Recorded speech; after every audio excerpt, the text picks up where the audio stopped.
Rewinding Kaya FM on FM Rewind. Visit kayafm.co.za for more. Sidebar with Sindi. Every Monday to Thursday, 7 to 8 p.m. on Kaya FM 95.9. So this evening on Sidebar with Sindi, we're speaking about non-resident fathers. And the definition of a non-resident parent is a parent that doesn't spend day-to-day with the child. And this evening was focusing on the non-resident father. And I have two guests in studio. I'll be chatting to Ronald Muringai and Leroy Tau, who've both written books about what we're going to be discussing. And the question we're asking is, how much do fathers matter when they're not living with the mothers of their children? We'll be taking your calls on 086 0000959. Your SMS is on 36959. The hashtags on social media are Sidebar Sindi and Kaya FM Talk. But before we go any further, I'd like to say a very warm welcome to our guests this evening. Hi, how are you? Good, thank you. I'm good. Thank you, Miss Cindy. So thank you so much for being here. And this is a tough topic. I think we spend a lot of time focusing on absent fathers, but I don't recall ever having a discussion around the non-resident fathers. So thank you for being here. And I think a lot of the listeners are looking forward to what you have to say. We are looking forward to them listening to what we have to say. So we'll start off with definitions. Actually, no, before we go to definitions, what prompted you to write the books? I'll start off with Ronald. Right, so the book that I've written is called Fathering Sons. Yes. And the specific area of focus for this book was the relationship between fathers and sons. So I think like what you're talking about today, the resident father, it was a side issue that came through from that, because what I did in the writing of the book, I'm not really a subject matter expert myself. So I sent out a survey to about 100 men and asked them how their relationship with their father was, what they would have wanted to hear from their fathers, what they want to see when they become fathers, etc., etc. In essence, there was 23 questions in all. Yeah. And out of that, the response that came through, the book was written. So for me, I think it also has a personal effect, because I had a tough relationship with my father, and we only really got to reconcile just before he passed away. So it's something that I think for myself, I've kind of become a crusader for, to say, how therefore can we help other people in possibly my situation, or different to mine but similar, to actually help them reconnect to their dads, hopefully before they pass away as well. And are you a parent yourself now? I've just become a parent, yeah. Oh, congratulations. My daughter is almost 2 now, and she's the busiest thing ever, but I love fathering as well. So I think that's the other disqualifier, that I don't have a son, and yet I'm writing a book about fathering sons. So well, there's still time. I'm sure you can try and have Oh, hallelujah to that. Okay, and Leroy, what prompted you to write the book that you wrote? Well, I wrote Confessions of a Broken Man because when you are in there, are we fine? when you are in the public space, the motivational speaking and all of this, and people see you from a suited up point of view, and you're saying all the correct things at the correct time, and people assume that your life is well put together. And behind the gift, there is a human being who is struggling from these fathering issues. And when I wrote Confessions of a Broken Man, was to confess that I am not well put together, number one. I am not all strong, number two. And I do not have it all well known and well put together, number three. And the reality of that was for me to say to other men, it's okay to not be okay, and it's okay for you to acknowledge that you are broken, because we have a whole lot of men who have never been fathered, and the reality of that is that our fathers were not fathered as well. So if we are going to blame, but now if my father was here, my life would have been 1, 2, 3, 4, 5. But the reality is that we need to come to the place of personal responsibility and learning that though we come from a coming from, that the coming from that we come from has a coming from. Like my grandparents passed away when my dad was 6 years old. So he did not have like somebody modeling this whole fatherhood and you can't thing do what you don't know. Yes. And then what hit me the most was Frederick Datler's quote that says that it's easier to build strong children than to repair broken men. I went with that quote for many years, but it was only recently that I realized that it is impossible to build strong children without going back to repair broken men. Because how then do you model fatherhood from a broken place and try to build strong children without examples of strong men that children can look up to? So it is when I wrote Confessions of a Broken Man, was simply to say that I am broken and I need to make some confessions, and not only to live in the brokenness, but to grow from being broken and to become the man that I need to become. And how easy has it been for other men to acknowledge that they're broken. I mean, it's a difficult thing because you need to look inside yourself and accept that you've got these flaws.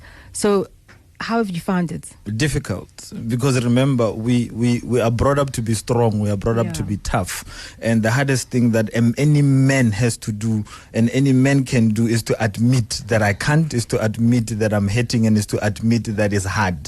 So for you to confess that you are breaking, you are literally saying that there are areas of weakness in you, and that is what society has perceived and depicted and defined men to be the superman that has no humanity to it. That is why I always say that women are not ready to understand men, because when they say you are trash, you are trash. It doesn't matter from what angle we are talking about. It really doesn't matter. So I remember talking to some ladies and they say, Mara, lena lidi feelings, lena.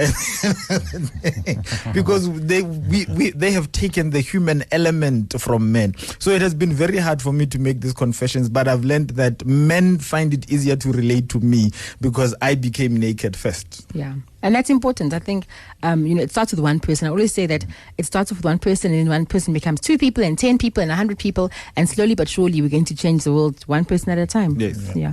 And Ronald, picking up on what Leroy has been saying, your journey with your book, how has that, changed you?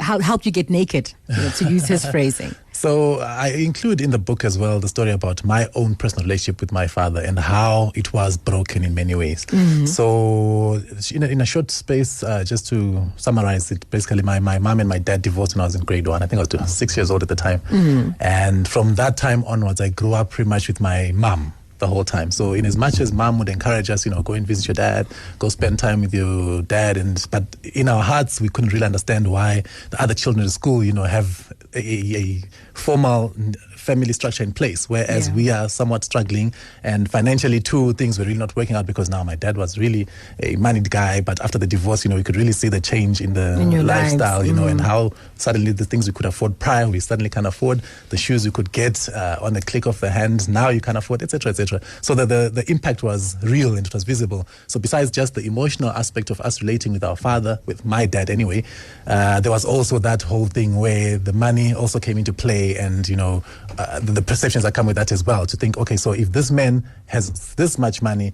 and yet I'm going through so much things, then why is he not taking care of it? Does he not care about me? And also that feeds into some sort of self-degradation, in your own identity per se. So I think from the book now, seeing how men have been relating to the issue, how a lot of men as well have just been going through similar, I think it's really helped for me to just put the whole thing on the table and say, guys, there's an issue. It's not really, like you said at the beginning of the show, it's not really an easy topic to deal with. It's not something that we really want to talk about on a daily basis. But unless we confront it, as Leroy is saying now, unless we deal with it and the brokenness that comes with that, then we won't be able to pass down to the next generation a good model of fatherhood. We pretty much will send down to our sons what our fathers gave us. And that's, in a way, repeating the cycle, and the whole trash movement will just continue again and again because we don't know any better. So I think from the responses and the stuff that I've compiled here, I'm hoping it works almost like a two-way mirror to say, for sons, this is what they really want to see from their fathers. But at the same time, for fathers, this is what your sons would like to see from you. So both sides of the generational coin then benefit as a result of the book. Yeah, well, if you just tuned in, you're listening to Sidebar with Sindi on Kaya FM 95.9. And I'm chatting to Ronald Muringai and to Leroy Tau. Leroy has written a book, Confessions of a Broken Man, and Ronald has written a book, Fathering Sons. And this evening we're chatting about, non-resident fathers that don't live day to day with their children, and how much do fathers matter when they're not living with the mothers of their children. And just to read a few stats, about 36% of South African children live in the same household as their biological fathers, and this is according to a father study that was compiled by Sonke Gender Justice and the Human Sciences Research Council. The report coincides with the amendments to South Africa's labour law on parental leave for fathers, and it also highlights the importance of father involvement in their children's lives. It's a difficult topic. I mean, look, your parents were divorced, and so your dad essentially became a non-resident father. But did he visit? Did he take part in any aspect of your lives? Right. So it became very limited after that, and as much as we can try and make sure that we have the best access possible to fathers of divorced children, it's just not ideal. If they're staying with you on a 24-hour basis versus if they're no longer staying with you, you don't really get the same. And I think I would love to encourage, of course, men who have divorced and say, please try and access your children as much as possible. Perhaps you didn't even get married. You just had a baby with somebody that you didn't really get married to. Yeah. But I would like to encourage people to really just have that access, because having your father in your life, there's a lot that comes from that. There's a lot that you get from that. There's a lot that you learn from that. There's a lot that you as a man and your identity is based and shaped by having your father around you. So that stat that you've just quoted now, I talk about it in my book as well. And just the reverse side of it says at least 70% are therefore not having a father in the house, and that's literally like 7 out of 10. That's crazy, come to think of it. And I think my encouragement, in as much as there are issues that take place perhaps between yourself and your spouse or your former spouse or your baby mama or whatever it is, what is it that can be done to make sure that we cushion the next generation from that which we've experienced? We've gone through the trenches, we've gone through the gutter, and we've become broken men, as Leroy's book talks about. But what is it that we can therefore do to empower the next generation to ensure that they don't go through the same stuff that we've gone through? Yeah. And I think for me, that's the important piece that I would really want to bring to the conversation. Yeah, I mean, I'll just add a bit as well about my experience with a non-resident father. I mean, my parents divorced when I was 4. So my dad, was hands-on. I mean, he'd help where he could. But the one thing that happened is that you tend to have this honeymoon relationship with the parents that's jumping in and out of your lives. Yeah. So I'd see him when he came to pick me up at school to take me home. I'd also see him when he came to see my school report, because he was paying my school fees and so on. And I say honeymoon because you're on your best behavior when this person comes, because you're not going to see him again for a long time. So you're on your best behavior. Yeah. You're smiling when you don't want to. There's so much you want to say, but you can only smile because for the next few months. You see what I'm saying? That's it. That damaged me in the sense that I find it very difficult to show my anger and everything else when I'll smile even though inside I'm seething.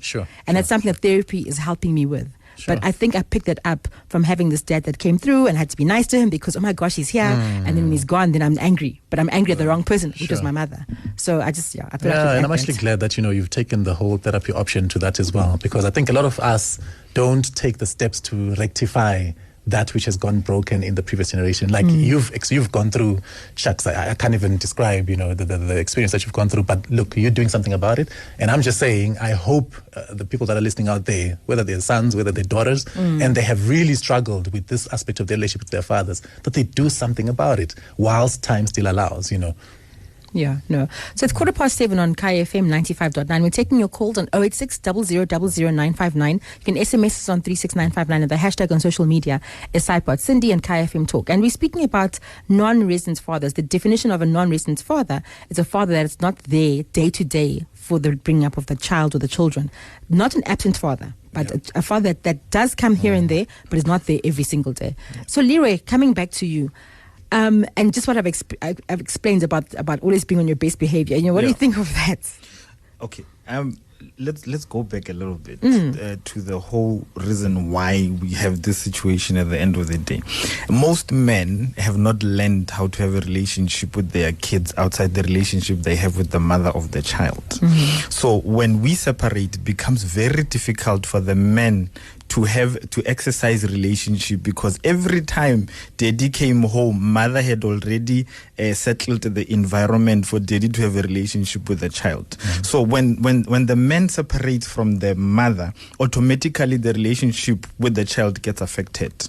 So what we need to learn as men is that, yes, I might divorce the wife, I might break up with the girlfriend, but the reality is I need to learn to have a relationship with my child outside of the woman that I made the child with, and to recognize that without me there are certain elements in this child that will be lost forever and that are needed by my presence. Number 2 is the whole, when separation happens, black people, we don't know how to break up. We get angry at everything and everyone. But now I want painful. The buhlunguness is the one that causes a separation of relationship that the father needs to have with the child. child, because now at the end of the day, the mother sometimes uses the child to punish the father. Sometimes the mother wants responsibility obligations to be taken care of by denying relationship. And I've learned that in an area where relationship is not given, it's very difficult to be responsible. So where a relationship environment is created between a mother saying, look, you have access to your child, a man will forever be inspired and pushed to be responsible to a child that he has a relationship with. And I know that there are those who don't want to be there, but I'm not speaking for them today. I'm talking about that one that genuinely wants to be there, but feels like he does not have the resources to be there. But forgetting and neglecting the fact that being there sometimes plays more of a role than the money you would bring to the table. It's true. I mean, financial provision is great, but it doesn't replace the role of a father. And the breakup thing, I mean, some breakups are really messy, Leroy. Let's admit that some scenarios let's admit that when you and I met at the point of love and we were in our honeymoon phase, like your parents were in a honeymoon phase, and conception happened. Remember, this poor child did not call the both of you and say, how about you guys get together and bring me on board? So the reality is... But okay, as long as you acknowledge it, some breakups are... No, they are. Yeah. The breakups are... There's no easy breakup. Yeah. I'm not saying that they're nice breakups. It's not a black people thing. It's a human thing. Some breakups are messy. It's a human thing, but we don't know how to deal with them most of the time. No, with all the pain and everything else you're going through, it's hard. And then obviously later on you calm down and you sober up a bit and then things get better. But at the beginning it's very sore. But in the sobering up and in the process of healing, let's not forget that there is a human being involved between you and I and our heartbreak. Okay, no, it's fine. As long as we acknowledge that it's not easy. I'm not saying, I mean, I've been through heartbreak just in breaking up with the person that I was just dating. It took me 2 years to recover. So imagine you've been married to this person and you've got kids together. I mean, it's a lot. Anyway, before we go for a break, let's chat to Masondo calling us from Springs. Good evening and welcome to Sidepod Sindi. Good evening, Dr. Cindy. How are you? Good, thank you. Fine, thanks. You have a very interesting discussion of absent fathers. Non-resident fathers. Non-resident. Yes, non-resident fathers. Now, I want to bring the other side of the story, the opposite of that. Okay. There are instances where you would have a father that's divorced, that's living with their children. In this case, I'm that father. I live with my kids, and I've got 2 girls and 1 boy. Yeah, so I'm actually taking care of them. The mother is not here, and in terms of the divorce decree, it was saying that the mother must come and fetch. When I take the kids to her, then she must then bring them back. I do everything. I take the kids to her and I go collect them. I make sure that they go to school. I clean up. I wash their washing. I iron. I do almost everything. Okay? So I'm saying it's not only fathers that would be non-resident. I know that in most cases it would be fathers, but in this case, there are men that are actually doing what mothers do. And do you have support from your family? Is anyone else helping you? Well, I do go to my dad as well as my sisters. I've got sisters. They do help here and there. But more often than not, it's my business, and I'm so excited to have taken care of that because I'm actually coming from a situation where my parents divorced when I was very young, and I had to make sure that I take care of myself, took myself to school, and all of those things. But then I made sure that my kids do not go through that. Especially the ones that I got in marriage. I know that I had others that I fathered before I got married. Unfortunately, those have not lived with me, but I made sure that whatever that they needed from a father, they get. Okay, well, thank you so much for sharing that with us, Masonda, and all the best with you and your children. I'm in studio with Ronald Muringai, who wrote the book Fathering Sons, and with Leroy Tau, who wrote the book Confessions of a Broken Man. And this evening we're speaking about non-resident fathers. How much do fathers matter when they're not living with the mothers of their children? We're taking your calls on 086 0000 959, hashtag on social media is Sidebar Sindi, and the other hashtag is Kaya FM Talk. So coming back to you, Ronald, and thank you so much. I've gotten a copy of this book, and I can't wait to read it. So Leroy had mentioned something about how black people don't know how to break up. And I kind of disagree with that, but it's fine. We'll come back to that. Just from a fathering perspective, I'll bring something in from my experience. So I'm married to an Afrikaans man, and he's very traditional, and a lot of what he does with his kids and with myself is what he learned from his father. From his father, yeah. So I always say to people that I still maintain that the politics of our region plays a big role in how our fathers are. Yep. So, that's true. What do you think of that? Right, that's very true, because for most of the people that I spoke to, by the way, before I actually answer that, I think I should give kudos to the guy who called earlier and said he's taking care of his children. Yeah, that's sure, remarkable. You are a hero, man. I think, like you said, a lot of guys, it's really normally the women that take the children. I think even legally, the law has recently been changed and allows divorced fathers as well to take care of the children. So I think we must congratulate you on air and say, well done, bro.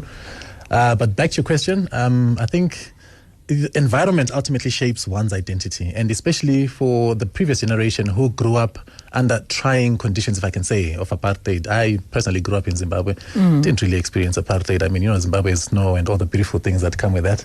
But for you guys who grew up on this side, and especially for you being married to an African man, I think there's that cross-cultural thing that now one has to navigate through,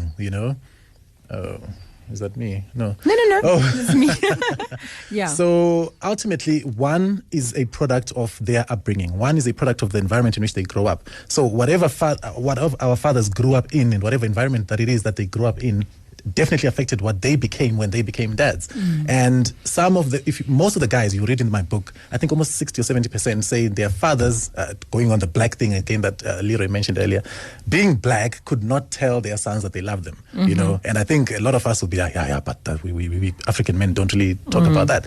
But the funny thing is, the very same men were saying, I hope and I wish my dad tells me that he loves me at least at some point in time before he died. So there's a paradox there. And we say now, our dads grew up in that punishing environment, that trying and testing environment, and cannot find themselves saying such things to us. Yet these are the things we yearn to hear and want to hear. So the challenge therefore becomes, can we take on the things that they failed at and hopefully tell our sons, for example, I'm proud of you, son. I love you, son. And all these things that are considered soft, especially for African men. So yes, your question, men are affected by where they grow up and how they grow up. And I think those cultural nuances are transferred somewhat subconsciously to the next generation as well, unless and until something is done intentionally to break apart from that. And also there's something about old age. I mean, my dad is Shona, he's from Zimbabwe. Oh, cool. And so I grew up in Zim, and he started telling me that he loves me. So like he'll SMS that he loves me, or he'll email, and there's something about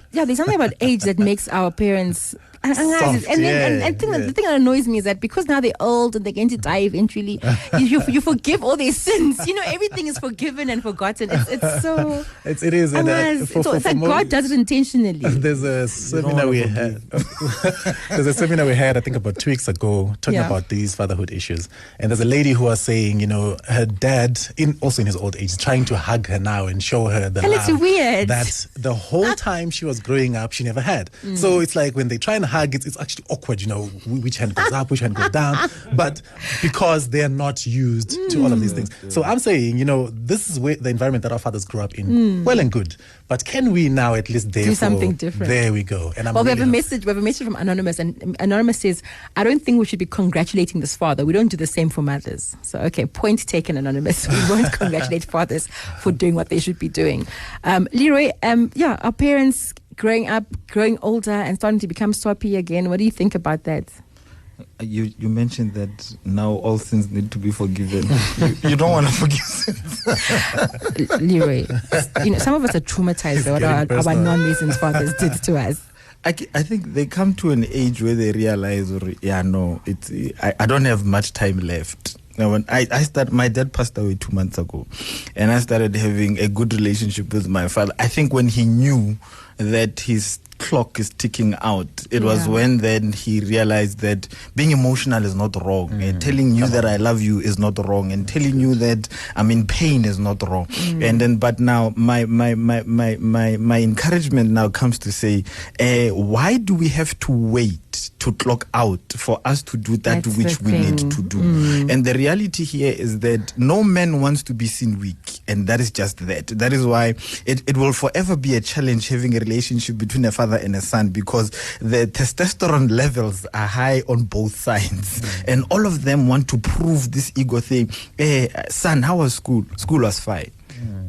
Are you okay? Yeah, I'm fine. Because we always want to model this persona that says, I'm okay, I got it all under control. But it takes, there's a scripture in the Bible that says, and I will turn the hearts of the fathers to the sons and the hearts of the sons to the fathers. Now you realize that in that context, it simply means that a father needs to reach out and a son needs to reach out as well. Because for this fathering and sonship thing to happen, it will take both parties to make it work. To the table. Now, the thing that I learned later, 25 years later, was that my dad needed my sonship for his fatherhood to work. And we both needed to meet each other at the point of equilibrium called relationship. When he called, it was him reaching out. Then that was the time for me to meet him at the point of relationship. Now, we get all weird vibes when they tell us that they love us. Oh, is everything okay? Instead of saying, I love you too, then you go to, is everything okay? Is everything okay at home? Are you okay? And we forget that this is an opportunity to embrace emotion right then and then, because imagine what it took for your father to pick up the phone, dial your number and say, no, I just miss you. I just wanted to tell you that I love you. And another thing, like that message, it's messages like that, like we don't need to congratulate. It's not really congratulating. It is acknowledging.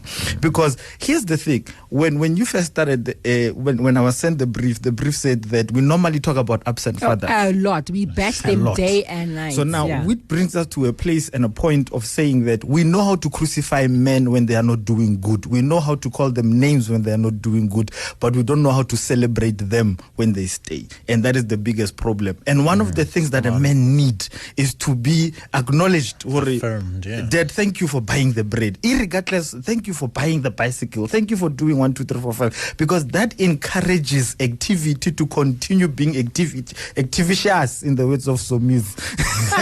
So we have a tweet from Christian, and Christian says that I've been divorced for almost 2 years now. I've always strived to be there as much as possible for my kids, but it never seems enough. It takes a lot of emotional and mental strength to adjust to the fact that you are not with them every day. You see? Yep, and that's the truth. I think Chris is doing a great job by trying actually to be with his kids, and let me not congratulate him before I'm pushed down. Before we crucify you. But I think, look, the thing is, the time will never be the same, especially when he was in the house 24/7 versus now he has to live separately. That basically means time has to be split between him and his ex-wife.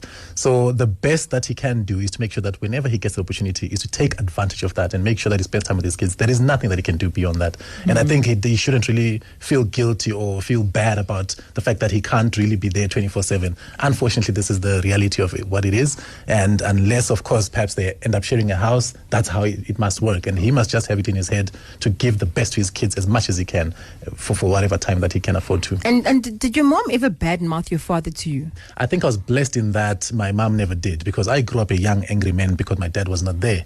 And listening to Tupac and all these things, I mean, you kind of get influenced as well to think, actually have some justification of sorts to not like this man and actually not respect him or even listen to him whenever he says whatever it is.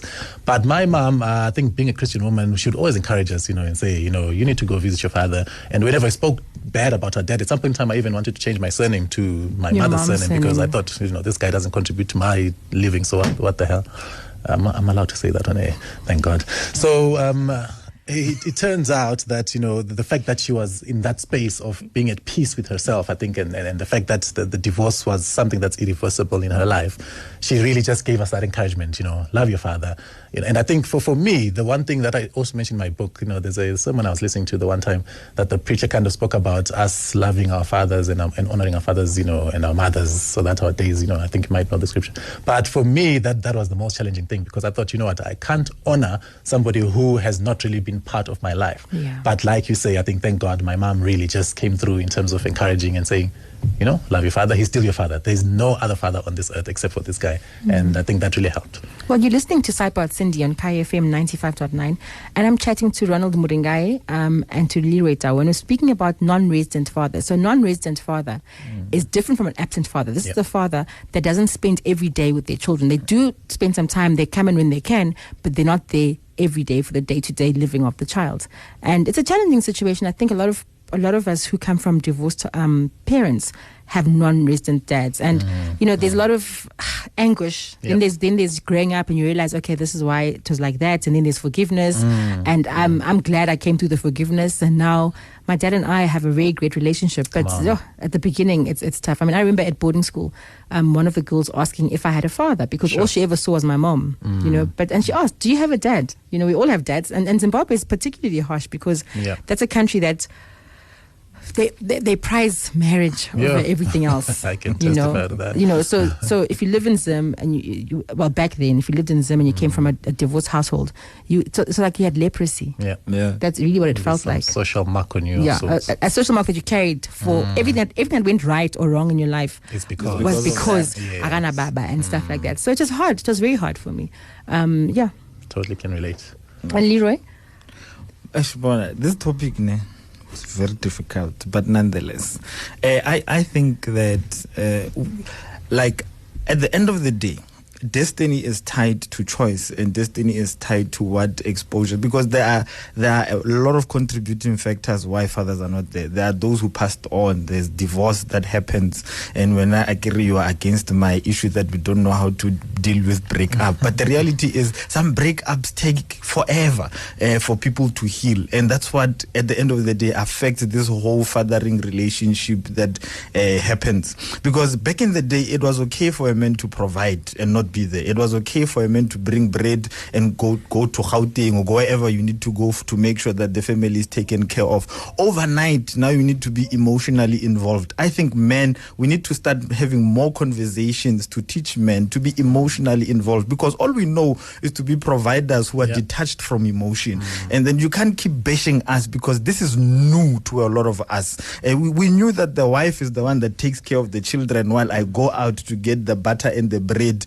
Overnight, somebody preached a very powerful message called equality, but they did not assign somebody to censor this equality and make sure that it's balanced, because today women are where men used to be, and it's felt financially because women are earning more than men are earning, and women are able to take care of the kids better than the father is able to take care of the kids. And if the notion of what a man is, or a definition of a man is that he's a provider without being emotionally involved, if the mother can do what the father cannot do, at the end of the day, the mother will always come out a hero. And when a woman has financial power that the man doesn't have, a man is automatically belittled, feels worthless, and feels it's okay for me to stay away. Let me go find some financial power so that when I come visit, I get fair. Because you need to understand that, why would I want to be there if I can't buy them? No, baby, I need December, and you don't even have anything at that point, because it hits home and it hits the ego, it hits everything that you stand for as a man. So most men are not there because they feel inadequate. They feel that they are not enough. So they want to be enough before they come. They want to go get the resources before they come. So we need to inspire and encourage a culture of saying the relationship with your child might be the thing that you need for you to acquire the resources that you are waiting to get for you to have a relationship with them. So at the ultimate end of the day, men need to understand that we need to learn this emotion thing. Unfortunately, fatherhood is not instinctive like motherhood is. You're not born with it. Yes. I mean, I struggle on a day-to-day basis. So we need to start reading books. We need to start encouraging one another. Hey, Ronald, how about we take the kids to the park? It's gonna be awkward, but there will come a time where a whole lot of things started awkward, but we are enjoying them today. That's true. Well, you're still listening to Sideboard Sindi on Kaya FM 95.9. If you've just joined us, you can still catch us on a podcast later on this week or next week. Our podcasts are up on kayafm.co.za under FM Rewind. And there's a tweet from Bareki. Bareki says, even in living together parents, how do we balance the responsibility of working to earn for a good life without neglecting time spent with our children? And also, what about those who are absent fathers due to situations beyond their control?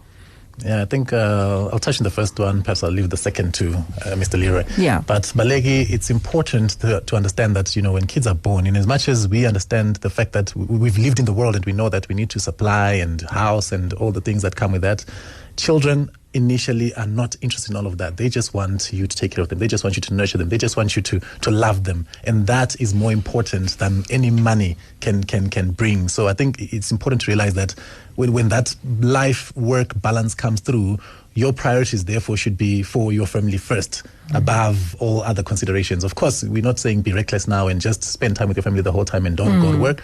But in as much as as you're trying to balance it out, just know that the first thing that's important, because at the end of the day, it's your children, it's your parents, your sisters, it's your siblings, or whoever is around you, that is your family, and that's important to you. And beyond all of that, your colleagues and the business deals that you're chasing after and all these other kind of things, that will fall away.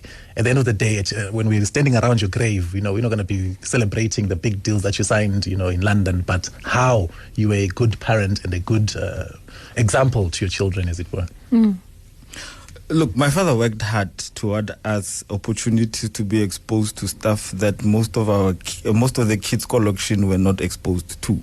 I went to multiracial schools and played cricket and all of these things. So I just want to paint a scenario that my dad works hard for me to be awarded these luxuries of a lifestyle. Now you're playing cricket while others are playing soccer in a field that has no grass. And when you get what I'm saying.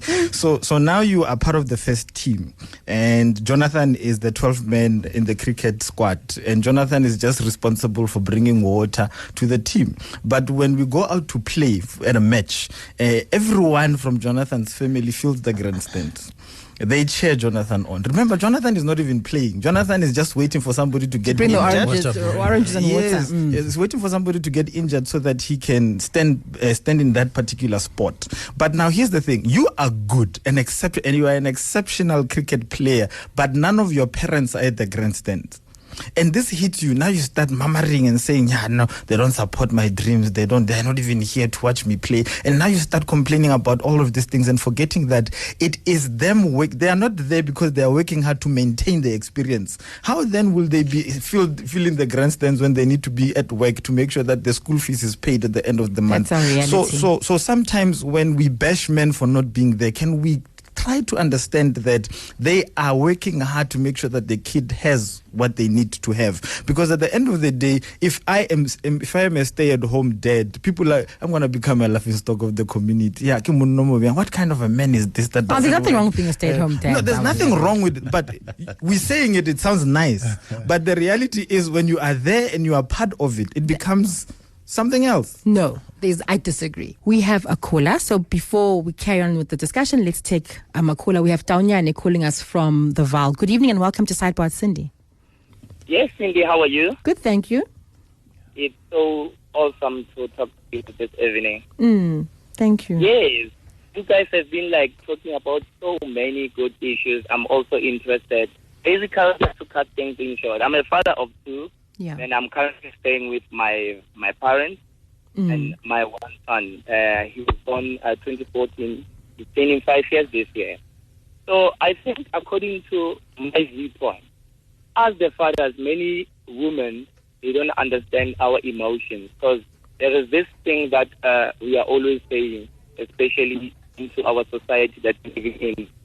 There is this thing of saying, the child, the son, and the father are more the same. Because when you treat a child as a mother when you teach your son as a mother, how to do things, like domestic things, in the way that you can treat your husband and teaches your husband how to do things generally, baby, can you please do this? And the way the other speaker has said on the previous, and he said that they must appreciate us. They must try to congratulate us when we are trying to do our best. You understand? So I think it's a matter of understanding. There's no difference between a father and a son. It's a matter of mother, the parents out there, to take that challenge so that they can understand how we need their support. Because we are the human beings that can easily understand. You understand?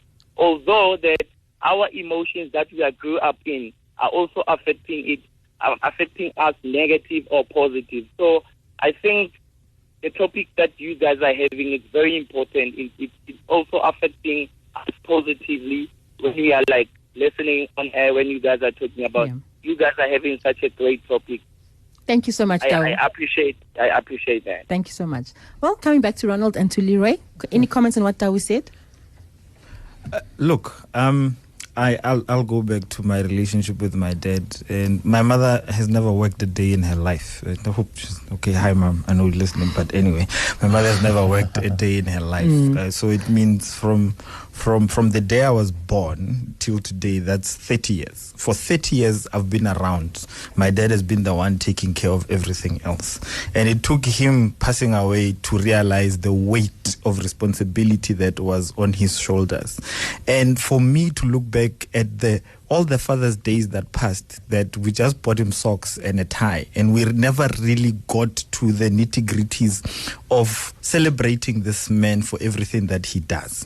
Yes, he's obligated to do this. Yes, he must do it. But can we learn to celebrate men who are trying? Can we learn to acknowledge the effort? Can we learn to yes, they must. Yes, they must not be patted on the back for them doing what they're supposed to do. They're supposed to do it. But there is something special when you are acknowledged for doing that which you are supposed to do. Yes, you are supposed to wash the dishes, but it's nice for your mother to come home and say, baby, thank you for washing the dishes. It just gives you inspiration to not wash them grumbling and moaning the next day. So this whole thing of saying, men need not to be congratulated. We are not congratulating them. We are just fueling their fire for them not to stop doing what they need to do. A man that knows that his efforts are acknowledged is a man that will forever do 10 times better than the last time he did it. And I think just to add on that as well, on celebrating mediocrity, if I can say it, something like that.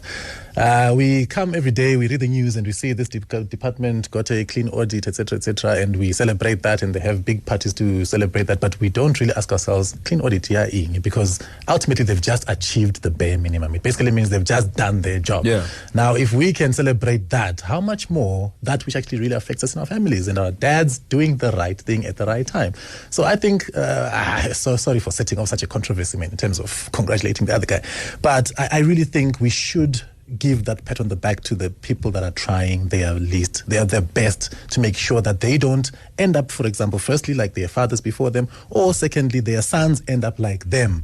So we have to try and make that mindset shift into the next generation. And one thing that comes in very forthrightly in my book is the guys that I spoke to through the survey came out strongly for the fact that affirmation in their own lives and in their own identities comes majority from their father. So we need to give that affirmation. We need to say, dude, you've done well. Dude, well done. Dude, you've done great and excellent. And it just as a basic thing that men require, like Leroy is saying, to fuel them to do even greater. Because I know for as a married man, if my wife says, "Oh, sweetie, you've done excellent," I want to do 10 times that thing tomorrow, because she's put me on a certain pedestal, and it's something that encourages me to actually do better. It's positive reinforcement. There we go. So I'm saying, by all means necessary, please let us try and give for the 3 or 4 that are doing okay. Let's not throw them into the garbage trash bag and say, Mena, let's celebrate them. Let's give them the kudos that's due to them. Taunyane in the Val, well done, bro. I'm proud of what you're doing. So we have 10 more minutes left of Sidebar Sindi on Kaya FM 95.9 with me, Dr. Sindi van Zyl. And I'm still chatting to Leroy Tau and to Ronald Muringai. And the topic is, how much do fathers matter when they're not living with the mothers of their children? A question I have for both of you is, so you're the non-resident father. You've parted ways with the mother. The mother now has met someone else, and the children live with mom and someone else. What do you advise men to do to nurture a good relationship with a new man in the kids' lives? I'll start off with you, Leroy, and then we'll cross over to Ronald for that. What do I do? What do you advise men? So the guys that are listening to the show. So say their ex-partners have now moved on and married someone else or in a relationship with someone else. What can they do to make sure they have a cordial relationship with the new parent, the new father figure in their children's lives? Put ego and pride aside and look at the best interest of the child at hand. I know it's hard, It must be very hard. Yeah, and it's a reality because blended families are a thing now. Because now it also hits to what I could not be and what I could not do and what I failed. And now most men, what they do is that they want to become that which they were supposed to do a long time ago. Now the mother has moved on and is in a happy relationship. Someone else, yeah. So the reality here is that you must just realize that the time to be that which you are supposed to be to that woman is over.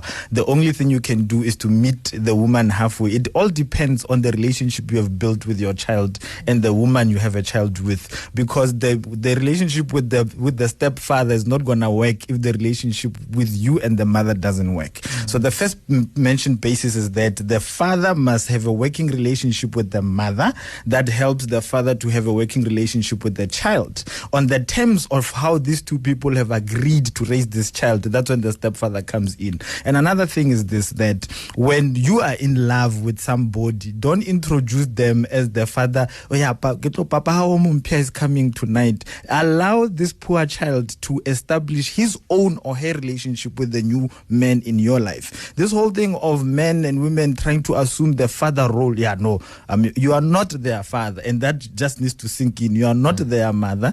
You're not Ganjalo. No, you're not. You are not, and it needs to be known. And then we must not impose. Just because you and I are lovey-dovey doesn't automatically mean that the relationship that I will have with your child will be a lovey-dovey situation. When you and I are spending an hour on the phone at midnight, the child is not involved. When you and I are going to the park, the movies, and all of this shit, we allowed ourselves to have a relationship. So let the man and the woman build a relationship with it, and let the children decide if they want to call you Papa or not. Because Papa is it's an issue of influence and you being there and playing a role. And I think just to add on that as well, I think it's first of all not a prerequisite that people need to be friends with the new stepfather, as it were. So dad and stepfather have to be going out and drinking and having fun together. Not necessarily. But it's good that that cordial relationship is there, like Leroy mentioned on earlier, between firstly, Wena as the ex and the mother of your children, and of course the new dad, if I can call it that. Because the thing is this, your children see how you relate with other people and how you treat other people from how you actually, they learn all of that from you. Okay. Now, if you are going to be the one who's throwing the sour grapes and saying all these snidey comments at the new stepfather because of your hurt and whatever is going through, then your child also picks up on that. That's and true. There's no need now to undercut the new father, as it were, a stepfather, for the sake of you. You are the father. Nothing's going to change. Okay, so last caller for the evening, we have Lebuchang calling us from Douglasdale. Good evening and welcome to Sideboard Cindy. Hi, Cindy. Hi. So you're the last caller. We have to make it quick. Okay. Yes. I'm a little bit angry that men need to be patted on the back. Okay. Yeah. When a men, you know, there's a difference between men and boys. Boys need to be patted on the back. Men need to grow up. Yeah. We cannot be patting men on the back to do the right things. We are not mothers as wives. We are, wives. We need to be loved. We need to be, not us patting men on the back and say, oh, well done for this and that. No. I disagree with those guys when it comes to that. Okay. Well, thank you for that last call, Lebuchang from Douglasdale. Okay, so wrapping up, quickly, just one gem of wisdom from either of you, from both of you, before we call it a wrap. Leroy, starting with you. At the end of the day, we all have to be responsible for ourselves, and we can't continue blaming things and everything for us not being where we're supposed to be. We all have an obligation towards our kids, and we all have a responsibility towards our kids. But it comes with having a responsibility for being responsible for yourself, for you to exercise responsibility for someone else. Even today, regardless of how in love I am and how my fiance loves me, I still tell her that I'm the unluckiest men to have her. By so saying, I'm simply saying that if somebody is there, it's a privilege. It's not a must. If somebody is doing something, sometimes it's a privilege, it's not a must. And we are not, I will continue to say, congratulate them, pat them on the back for all it takes. Thank you, Leroy. Leroy is being controversial. But look, I think finally from me, there's a lot of men out there who are hurting and angry at their fathers. I was one of them, and I think I really only got an opportunity to reconcile with my dad by I wouldn't say normal circumstances, but it just so happened that after we had the conversation, a week later he was in an accident and he died. So I got that opportunity to at least speak and vent my anger to him about all these issues, and we got to reconcile. And even though he died, I'm just saying, look, you don't have all the time in the world. If you can, if you should, please send that text, make that call, meet the man, and try and discuss and put the issues on the table and talk about it. Sidebar with Sindi. Every Monday to Thursday, 7 to 8 p.m. on Kaya FM 95.9. Rewinding Kaya FM on FM Rewind. Visit kayafm.co.za for more.